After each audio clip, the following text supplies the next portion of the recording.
Cochise County, Arizona is vast, more than 6,100 square miles, 83 miles of Mexican border.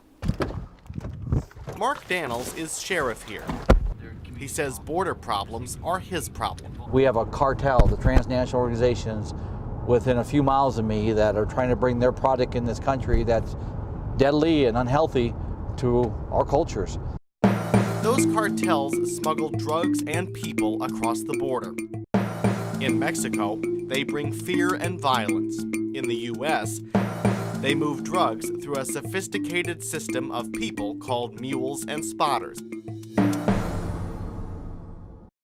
It's very complex. It goes all the way from the mules, who go to relay points, go up to vehicles, transport vehicles, up to stash houses, and then into the metropolitan areas of Arizona, Phoenix, Tucson, and then it's distributed just like a regular warehouse. Sheriff Daniels showed us this home in Naco, Arizona. In the garage, authorities found a hydraulic lift to a tunnel running under the border. The sheriff says the Obama administration increased security at ports of entry like this one, part of a federal focus on high-traffic spots along the border. Authorities say hard drugs like heroin often come through ports like these, sometimes even on the backs of children attending school in the U.S. The cartels try to exploit those kids that are coming across by having them body carry meth and heroin. So that's one of our biggest educational things right now, that we're partnering with the not only the folks that work at the port of entry, but with Border Patrol, to get into the schools and educate these kids on how best to avoid being used by the cartels. But Sheriff Daniels took us away from those points of entry to a spot where high defenses end.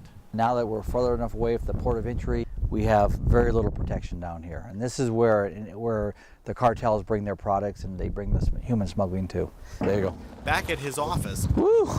the sheriff showed us some of what his deputies have uncovered. We see marijuana, we see heroin, we see fentanyl, we see cocaine, we see meth.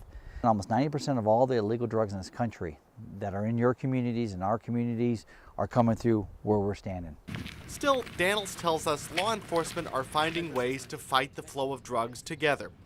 The sheriff of Yuma County to the west told us that 12 years ago, his county had the highest rates of smuggling in the U.S. Because we were able to put in the different infrastructure that we needed between barriers, personnel, and electronic surveillance, we were able to do it.